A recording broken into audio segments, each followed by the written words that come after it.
السلام عليكم ورحمة الله وبركاته أصدقائي متابعين القناة. احنا في الفيديو ده بنعرفكم على أسعار الدواجن وأسعار الفراخ البيضة.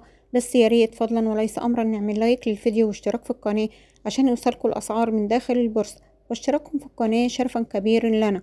اليوم الجمعة 16/8/2024. أسعار الفراخ البيضة. تعالوا بينا نعرف الأسعار الجديدة النهاردة جملة من المزرعة، وإن شاء الله انتظروا فيديو مساء نعرفكم فيه الأسعار جملة وقطاعي في المحلات. سجل اليوم البط البلدي 110 مزرعة 120 جنيه محلات.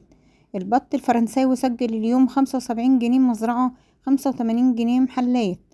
البط المسكوفي سجل اليوم 100 جنيه مزرعة 110 محلات. سجل اليوم البط المولار 80 جنيه مزرعة 90 جنيه محلات. جوز الحمام البلدي سجل اليوم 150 جنيه مزرعة 160 جنيه محلات. جوز السمان سجل اليوم 60 جنيه مزرعة 70 جنيه محلات.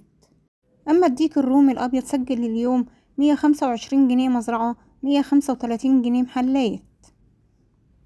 الديك الرومي الأسمر البلدي سجل اليوم 135 جنيه مزرعة 145 جنيه محلات. أما لحم الأرنب سجل اليوم مزرعة 110 وفي المحلات ب120 جنيه. أما الفراخ البلد الحر ثبات واستقرار على سعرها الآن، وسجلت اليوم 115 جنيه مزرعة 125 جنيه محلات. أما الفراخ الرزي سجلت اليوم مزرعة 110 وبتوصل في المحلات ب125 جنيه. أما أمهات الساسو ثبات واستقرار على سعرها الآن، وسجلت اليوم مزرعة 77 توصل المحلات ب87 جنيه.